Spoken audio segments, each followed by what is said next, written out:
Hi, I thought I'd do something a bit different today. This is the next journal I'm working on, which is a commonplace book. That's what I'm calling it. I don't know if you've heard of commonplace books. These are books that people kind of a couple of 100 years ago used to write down things they'd learned or quotations they liked, things like that. In a lot of ways, it's not dissimilar to something like Pinterest or Tumblr. It's kind of almost an equivalent. But the first commonplace book I'm going to make, just because it's kind of an experiment, is one for me. Because I used to keep so many books of quotations and things like that when I was young. So I feel like it's something I already did. If you can hear drilling in the background, that's my other half doing some DIY. So just, if you can excuse her, excuse me, I'd be very grateful. So I've been doing some of these collard sheets, which are just little bits of lined paper, squared paper, graph paper, plain paper. Some of these I've just stuck some paint marked tissue or paper towel on. There's some stamping on some of them. Some of them, like this one, obviously that's not going to go,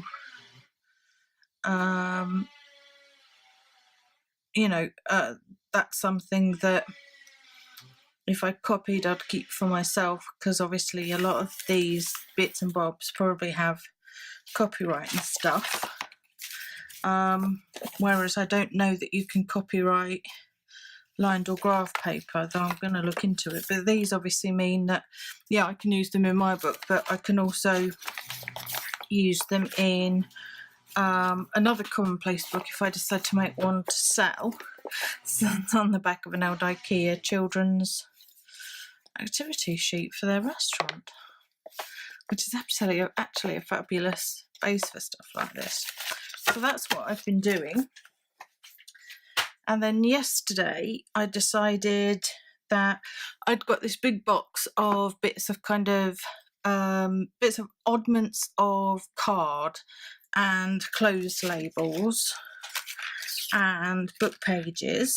And this is only a fraction. I've got a huge thing of these. And it's bits of cardboard that I always keep with the intention, thinking, next time I'm going to do a journal, I'm going to use those to make tags or corners or whatever.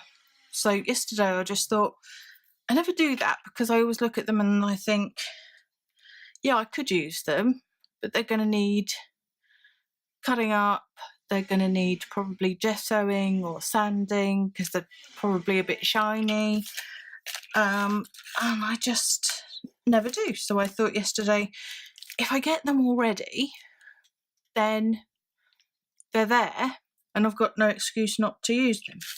So some of these, this is obviously a bit from just some writing from Country Diary. This is a bit that I've stuck some red cabbage dyed paper and then some pattern paper on. This has just got sewn pattern paper on. I can't remember the name of the lady who talked about doing red cabbage dyeing, but I had a go. That was on Tracy Fox's channel, the Foxy Crafters, and yeah, you can get some amazing colours, just brilliant. So some of them do smell a bit odd, I have to say. Not bad, not really cabbagey, because cabbage can be a bit whiffy, can't it? But some of them just smell a bit odd. And this is a clothes tag. I think clothes tags are brilliant. They're just one of those things where, it's kind of all, it's ready made for you. It's got a hole in, so you know, for the want of kind of cutting them, chopping them up, why not use them, you know? I'm going to put those to a side because I might not do anything with those. So I thought I'd just come and do some little bits of collaging. These obviously I haven't put, you know, like corners on to make proper tags. And I've got all different shapes and sizes because, you know, sometimes you want big tags, sometimes you want little tiny ones. But I thought I'd just kind of show you my process. This is the glue I've been using. This I think I got from Lidl. It's just a bog standard paper glue. It's like clear PVA essentially, I suspect. It's really good. I don't really get on with Pritt Stick. I always find that whatever I glue with Pritt Stick falls off. So this stuff has been pretty good so far. It's not been through masses of trauma. Oh yeah, this is this lovely piece of paper. Comes off the toilet roll that I buy. But it's pretty. And it's just, you know, it's just paper. So we'll have a bit of that. And I've got a few little quotes and a few little other bits and bobs. And I thought I'd just sit and make some tags, have a bit of a chat, that sort of thing. So yeah, got my ring on. Me and my other half have done the kind of, you know, classic thing, I guess, of you put on weight, and both of us know we've put on a lot of weight lately. We're both, you know, stress eaters, and both of us are on, we're both ladies of a certain age, i.e. in our 40s.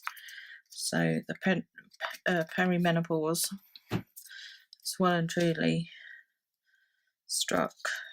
And so we're both on drugs to help with those sort of symptoms, because I just got a headache constantly. I mean, I do get headache constantly, but dreadful headaches and dreadful migraines that just came on really suddenly. And the doctor just kind of very sheepishly said, well, you know, sorry ladies, but you're that age, which, you know, frankly, nobody wants to hear, do they? Nobody wants somebody to say, you're just old. So, but he is a lovely doctor, so, you know, and I wasn't too violent to him. Kidding. And, but the drugs, a lot of the drugs that they give you, which are like essentially not dissimilar to contraceptive pills, have that lovely side effect that contraceptive pills have, which is that they make you put on weight. And neither of us were thin to start with. Neither of us needed to put on any weight. So it's all been a bit rubbish. And my last wedding ring, I didn't want to take off. I didn't want to take it off, and it got so tight. And in the end I had to. And I still have a mark on my finger from where it went. So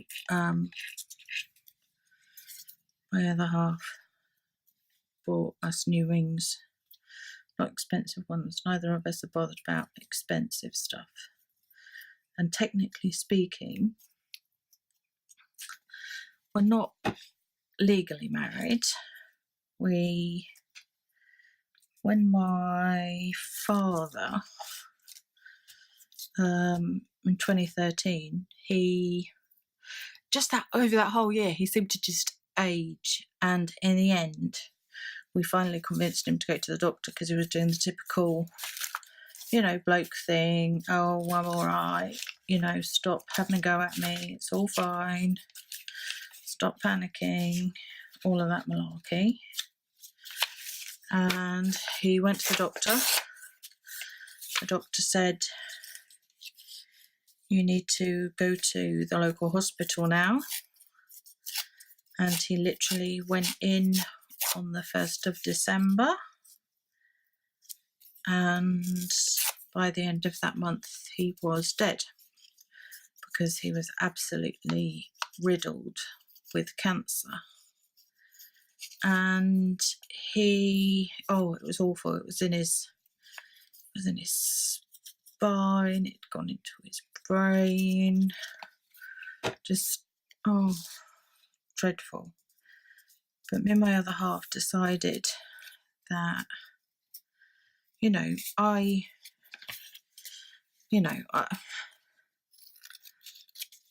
as ridiculous as it sounds, I'm a gay woman of a sort of certain age. And to some extent, I think, even though I was a really late bloomer in terms of discovering I was gay, because, I'm a child of the, 70s and 80s, when, nobody really talked about gay women, really. So it kind of wasn't, it almost wasn't an option. You just kind of didn't think, oh, could that be why I feel like I don't fit in?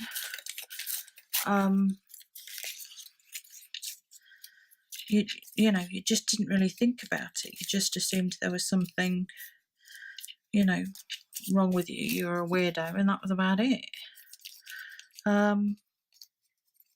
But I never, perhaps because I kind of, one of the kind of symptoms of me not fitting in is that I never really wanted, particularly to get married. I always hated the idea of disappearing. The kind of traditional thing, certainly then, was that women almost stopped being themselves. They went from being,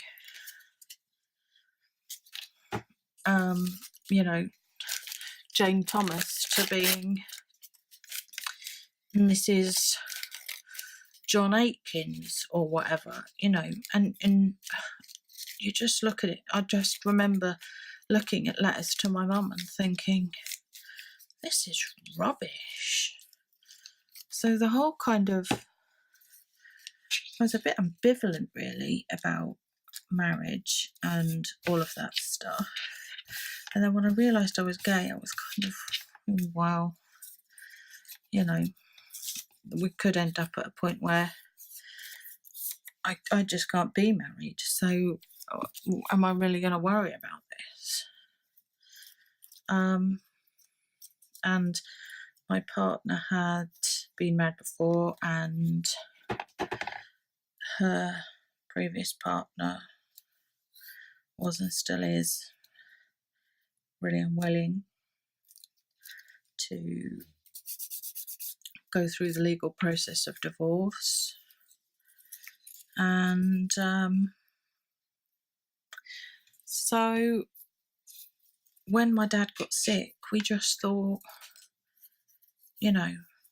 let's just have a ceremony for him, because I knew it bothered him that, he wanted me to be with somebody, because I spent a lot of my life just on my own, because I didn't really like going out with guys, and because I just didn't want to, I don't think, face the idea that I was gay. I just was alone. I just stayed alone. And thankfully, very fortunate that he loved Nick, my partner, and was very relaxed about it. The day I told my mum and dad I was gay, I'd had to pull my dad out of the shed where he was doing some woodworking to talk to him. And I told him, and he said, oh, is that it? Can I go back in the shed now? So, that was to say he wasn't even remotely bothered is,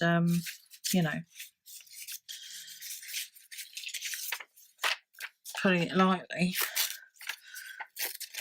So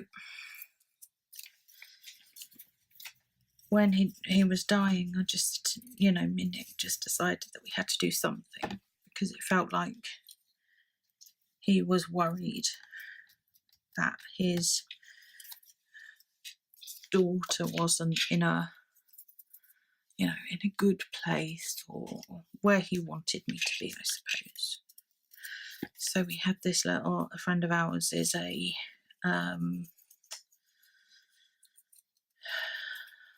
one of these new, you know, new kind of,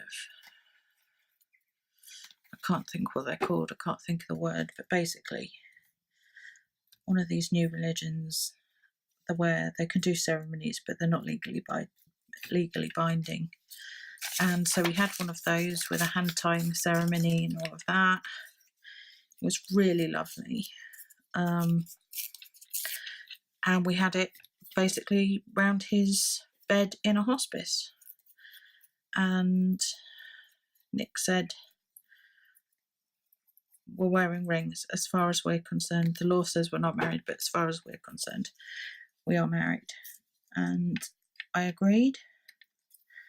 And now, not having the ring, you know, for the little while we didn't have rings, it's just felt very odd.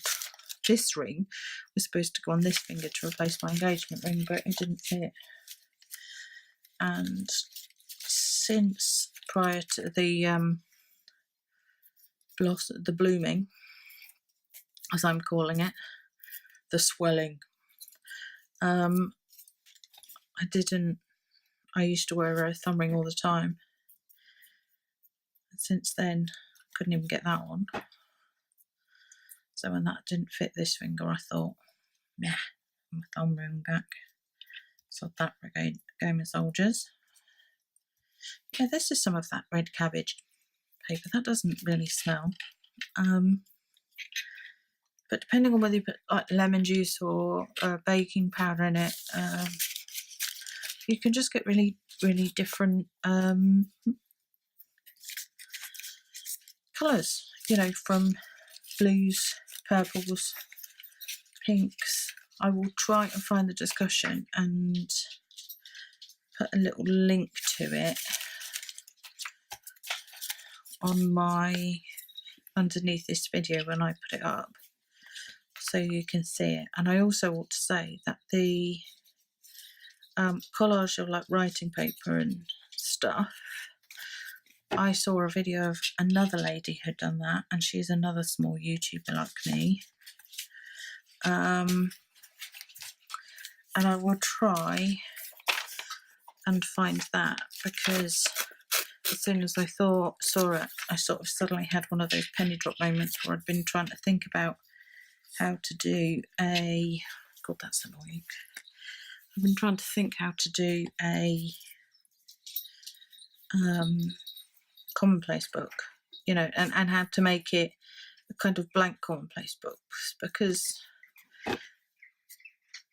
you know, you want there to be some indication that this is for little bits of information. This isn't like a traditional journal. This is just for little bits and bobs. And she had done these collages with just writing paper and stuff, and I just thought, that's absolutely what I need. So I sent her a little message saying, this is what I'm doing. Do you mind awfully if I take your idea and run with it? And she said, no, it's fine, but I will find her channel and link to it too.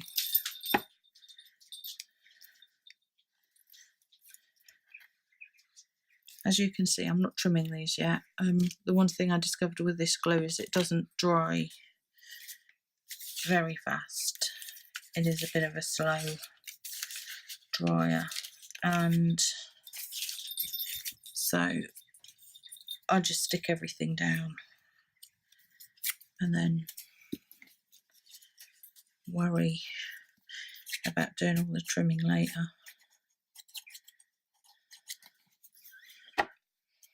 yesterday, I was in such a state. I'd got all of these little bits of cardboard, cut them out into kind of different sizes and stuff, and then I had to lay them all out. I mean, I've literally got like a tub that's about so big and about that thick, full of these bits and bobs. There was a lot of it, and I just sewed all of it without really, you know, applying my brain, and then thought, oh, where am I going to put all this to dry? I'm in my other half. We live in a very tiny, tiny little house in a tiny little village, and there's no way on earth there was room to have all that to dry. So I ended up stacking it all on top of each other. I've been through this morning and just kind of unstuck it all. It's actually was far better than I thought it would. I kind of just thought, oh, I'm going to end up doing a lot of that again, but actually it was fine. I got away with it. Hurrah. God, this is fiddly.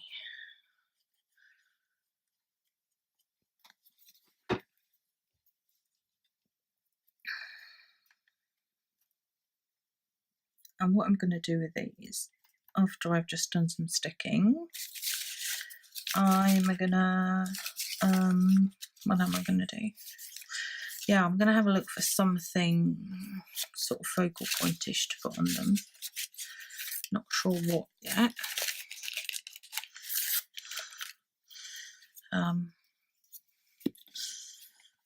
But I think everybody's kind of, you know, and I could be wrong, I mean, by all means, if you think differently, tell me. But I think, you know, kind of collaging paper and looking at paper in different textures and slapping it all down, it seems to be like the almost like the junk journaling hive most loved thing at the moment, which I don't think is a bad thing at all. Sorry, I'm very indecisive, aren't I? Yeah, I don't think that's a bad thing at all. I think, you know, it seems to be a nice community where nobody really sits there and goes, that's my idea and you can't use it. I think everybody seems to be very much of the opinion that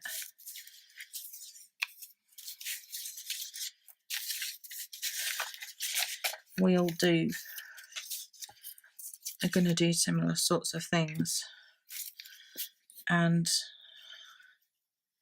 it really doesn't matter because everybody seems to put their own spin on it, have their own take on it, other than, you know, like you know, the people that do classes, and they obviously don't want people to put stuff from the classes they put together online in a free thing, because obviously that devalues their class, and I think that's absolutely fair play, and I think people respect that. But, you know, but other than that, everybody seems to, you know, accept that we're all playing in the same ballpark. And I am absolutely appalling at remembering where I came up with ideas, I have to say. You know, if I ever do put up something and you think that looks very similar to what such and such did, by all means tell me. I mean, I know Tracy Fox has done a lot of collagey stuff, so, you know, credit where credit is due there, but I think lots of people have had a go at this point. Bung that there. Some of this is from an old diary I had, and it was just, it was one of those things where I was trying to write a diary when I really didn't want to write a diary, and that never works, does it? I mean, you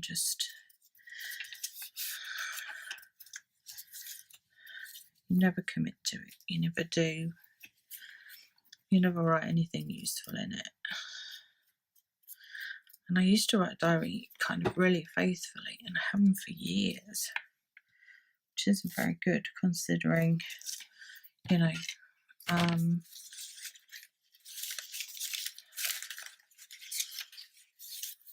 I am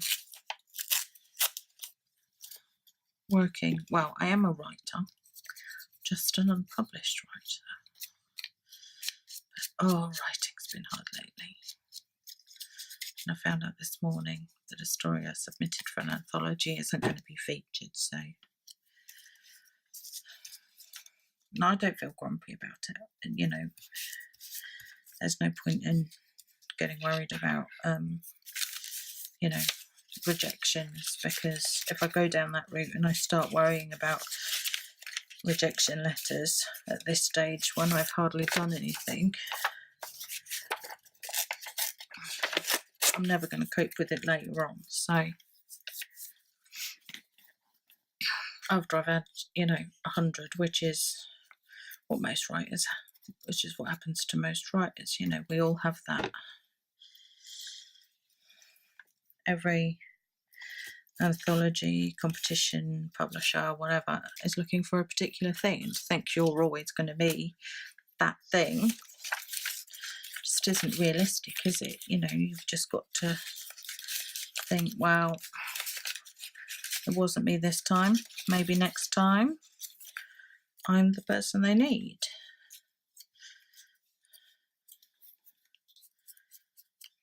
But the novel I've been writing, was doing so well with. I did so well with it. I wrote it, and I'm probably a couple of thousand words away from the end. And can I think how to end the bleeding thing? No, I cannot. I haven't got the fingers. Well, I do kind of know what I want to do at the end, but it's getting from where I am to that point. And then always, when you think that, oh, I need all of my characters to do X, Y, and Z, so we end up at this point, none of them want to do it, because by the time you've written, you know, a novel worth of stuff on your characters,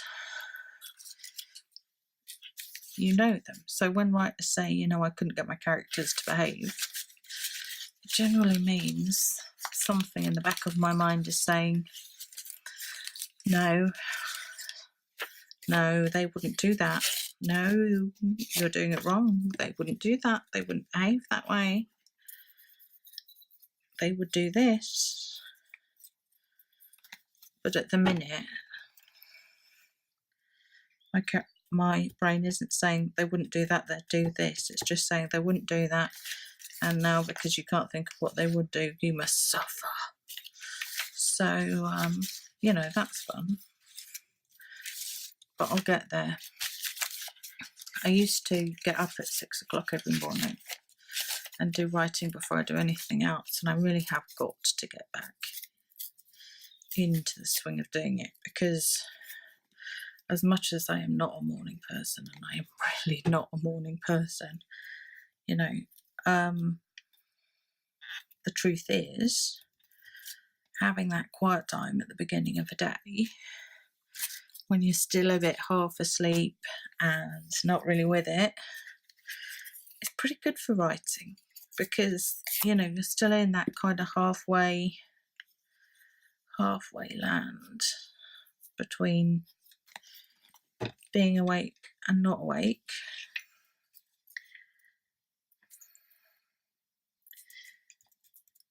And that's not a bad place to be when you're writing, because it is in, you know, I genuinely think it's not dissimilar to doing something like this, you know, collage.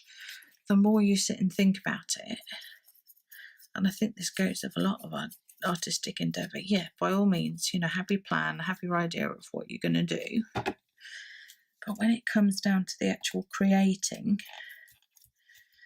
you almost want to be blank. You know, you almost want to have nothing at all in your head.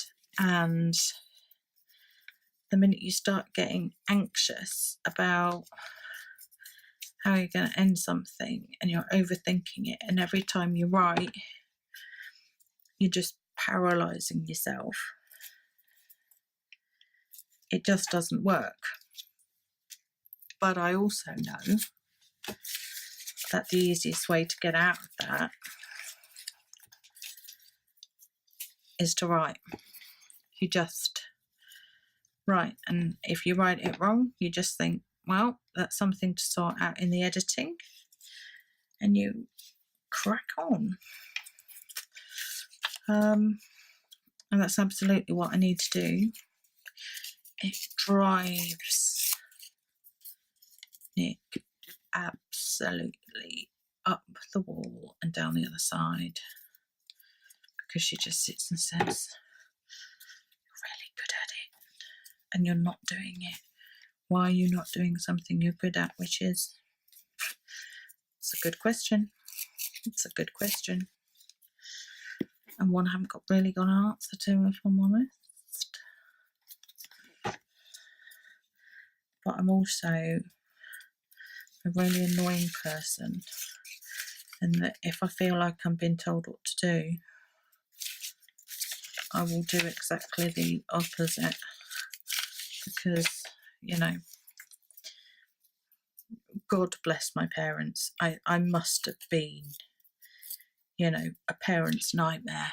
I was the child that went, Mummy, why is the sky blue? Why is the, you know, why is that bird black? Why is that bird blue? Why is that bird, you know, I must have been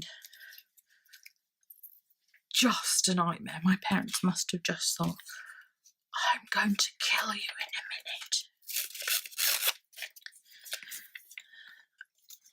And I was very good, apparently, at asking my mother if I loved her when she was in the butcher's, or, you know, right at the front of the queue when she was being served. Hello, I'll have a pound of bacon, please. And then I, you know, go, Mum, do you love me?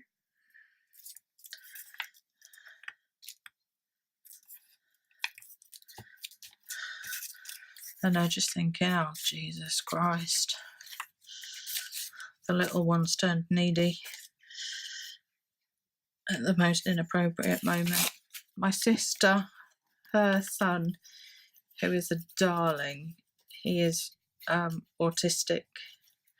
And if you know somebody who's autistic, you'll know that their logic and how they think of things can be just a little bit, I suppose, off centre. You know, it's not, if you know, you can sometimes see the logic, but sometimes you sit and think, what on earth?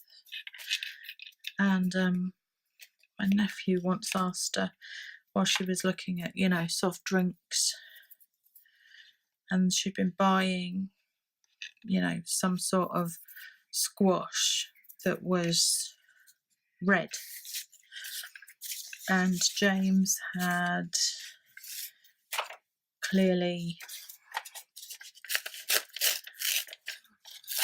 his mind had kind of had a few extra thoughts. And while she's in the middle of a crowded supermarket looking at squash, he said, Mum, do we have to drink blood anymore? I'm a bit bored of it.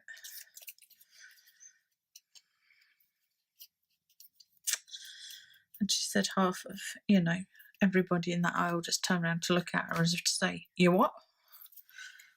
Love. He's such, my nephew is such a lovely lad though. My niece is lovely too. And my partner's niece and nephew are pretty adorable. They're much younger.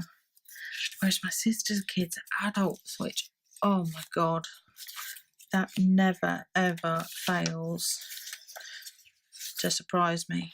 There is absolutely a part of me that just sits there and goes, no, that's not true. That can't be true.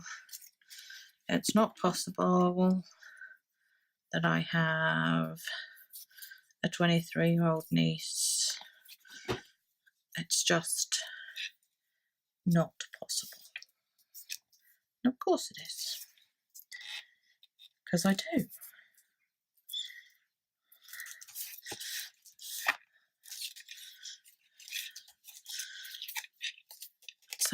Somebody put up on the internet that Blur's Parklife album was like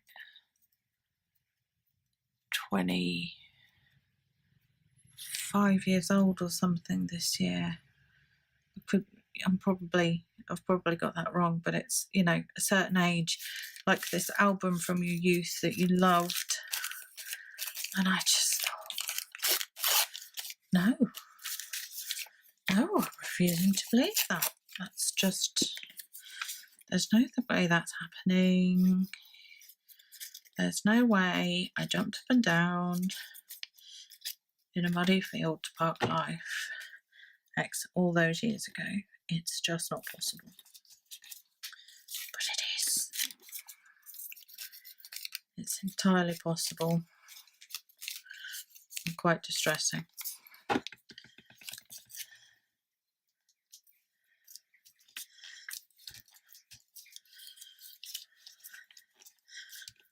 said, I'm quite chilled about aging in other respects. You know, I don't mind being in my mid-40s. I've got no issue with that. I feel a lot more comfortable with myself, you know, and especially my younger years were full of all of that. You know, not really coming to terms with being gay and all of that. This time of my life seems just a bit of a relief, really. You know, I just feel like I'm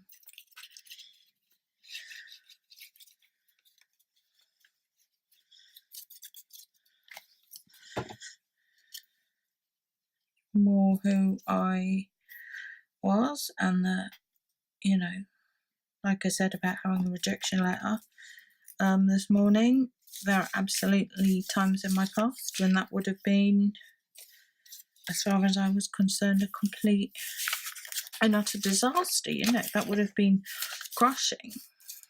And it's great that it isn't. I really value the fact that, and, you know, there's definitely age that's done that, and there's definitely the fact that,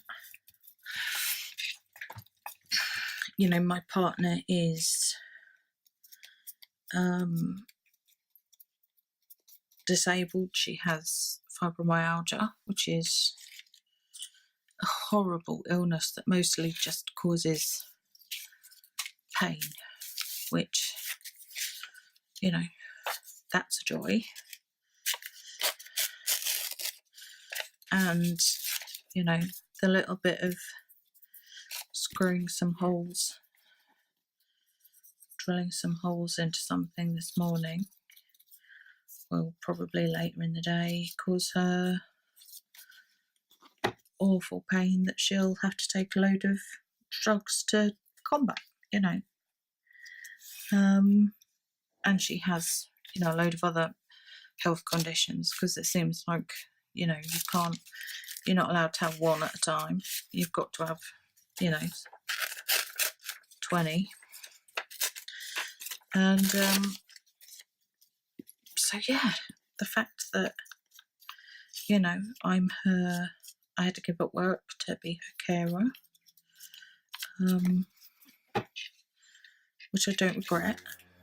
And even though it took me a while to get my head around it, I don't regret it.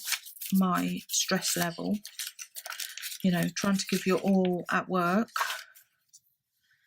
and look after your partner who, would phone up in the middle of the day and say, so I've just taken my temperature and it's 39 degrees and I've probably got sepsis and we need to go to the hospital now. Even though you might have a fantastic employer who is very kind about that sort of stuff, when it happens a lot, there's only so much your employer can afford to be empathetic to. Unless you work for massive companies, you can't afford for you to just skip off halfway through the day to take your partner to A&E. They just can't. And especially I worked in a shop for a little bit part-time for a while, but my last full-time job was working for the ambulance service, answering 999 calls, which was I don't know why I expected that I would be able to cope with that on top of ill partner. I just don't know what was going through my head, really. I think I was, just going a bit bonkers. As you can imagine, that really didn't work very, very quickly. That did not work.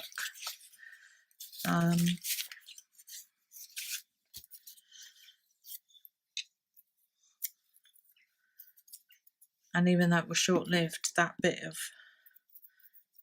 that stress, oh my God, I can still feel the kind of icy panic when you go home and, it's 7 a.m. or whatever, you've just done a night shift and you come home and the person you love is laid on the bedroom floor because they can't get up. And you just think, what am I doing? What am I doing with my life?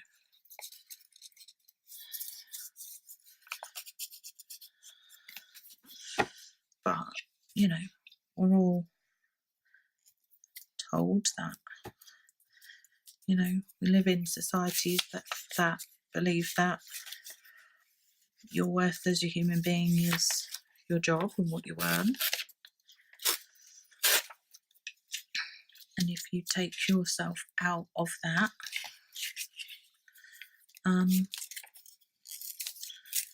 you absolutely have to come to terms with, all of that stuff that comes with that. You absolutely have to then think, sorry, excuse my swearing. Oh damn. What do I do now? Who am I now? It's a very odd thing. And I kind of think it might sound like a weird thing to say, but I sort of feel like everybody, if people could afford it, they should do it. They should have to know that feeling and how difficult it is. I think it would teach people to be, kinder to other people, really, if they knew how hard that was.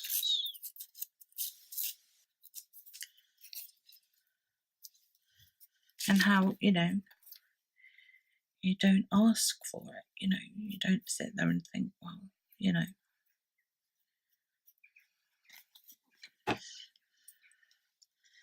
after years of having some sort of idea of what you'd like to achieve in your job, and then to suddenly kind of go,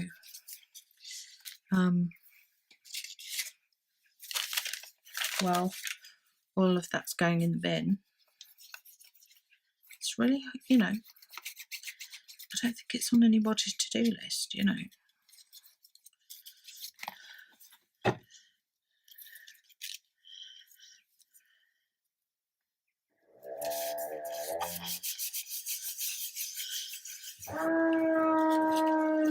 This one, actually, that one would be okay for a quote.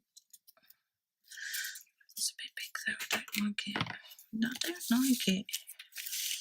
Let's see what we can shove on here.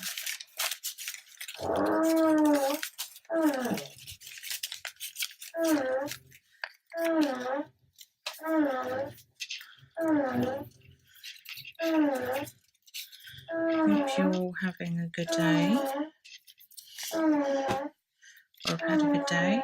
I always watch YouTube videos in bed at night. That's probably not.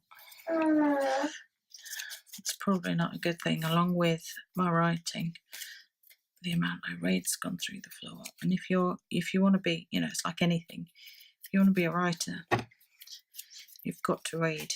There's no, you know, you can't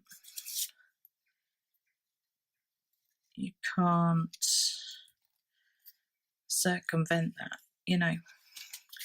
It's just the way it is. If you know, want to write well, you've got to know to some extent what good writing is, and, you know, learn from other writers. You just, you know, there are no shortcuts. I used to, because I went to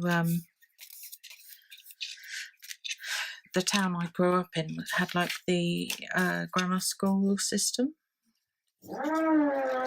and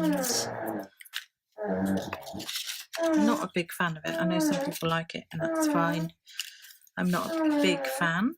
And one of the reasons was because, you know, my town absolutely got it wrong. You know, a secondary school child was given a secondary education and treated as a secondary citizen. You know, if you didn't pass that 11 plus test in, you know, weird codes and, you know, whatever form of intelligence they think that signifies, you had to go to the secondary school, and you feel awful if you are at that secondary school, because there are signs in your town that say secondary school children are not allowed because you're not the nice kids. There are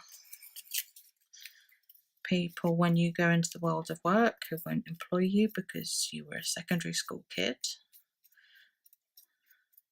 But I was always smart. I always had this, you know, voracious appetite to read, to write, and to learn. But because you're in this school with all of these, you know, kids who feel disenfranchised and fed up and just want to take out all their frustration on the teachers, it's not always a nice place to be, and you don't always get the best education. And as a result, you know, I did okay at school, but I did all of my academic stuff when I was in my 30s and 40s.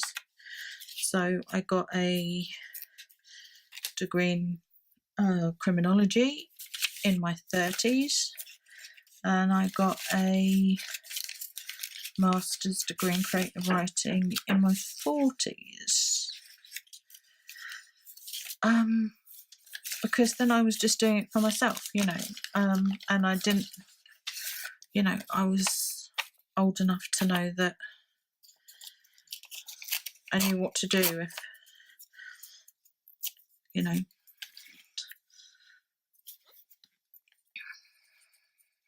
well, not that it would even happen now, You know, I remember one of my friends having her hair set on fire at school. I don't think that would really happen now, and it's certainly, I'm sure it wouldn't happen at a university. Maybe it would, but it seems unlikely. And certainly the kids, I shouldn't say kids, they were all grown-ups, absolutely. But my fellow classmates, when I did my masters in Oxford, they were all, you know, just really good people, you know, other than the fact that they all wanted to, you know, do all the typical stuff that kids that age want to do, which is, you know, have a bevy, whatever.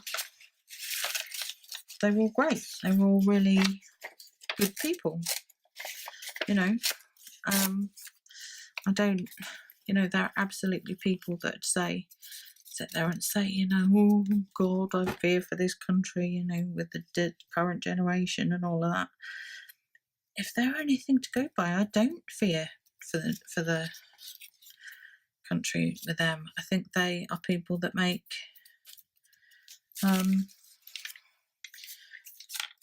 good decisions. They were so sensible. I mean, my God, sensible. I just, you know, when I thought back to me at their age, I was such a twit. They were all, you know, these kids were just, you know, smart, sensible human beings. You know, I've no fear really. The only people that, you know, ever got in any bother was those of us who were older. We were the bad ones, you know, which seems bonkers, but, you know, apparently that's the way it's working. And I wrote a story about that, and I really need to dust it off and see if I can send it to a competition, because it was just, or do something with it, because it was just an amazing idea of, you know, older people being hooligans, not young people. And I just love that idea, you know. I love the idea of, you know, older people driving souped up mobility scooters and terrorising local communities. I just love it. It makes me incredibly happy. So I need to get on, don't I?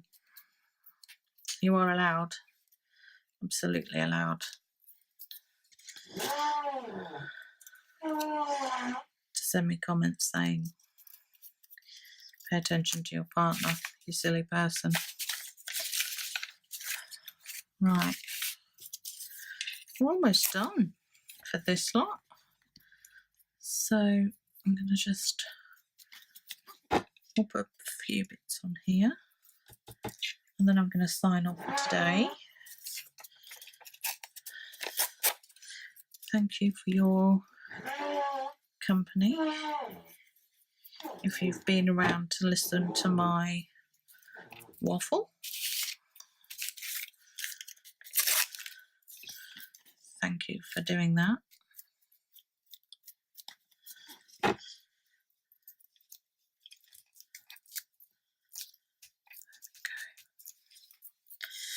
Last one. As I said, thank you for listening to my waffle. I shall see you all soon.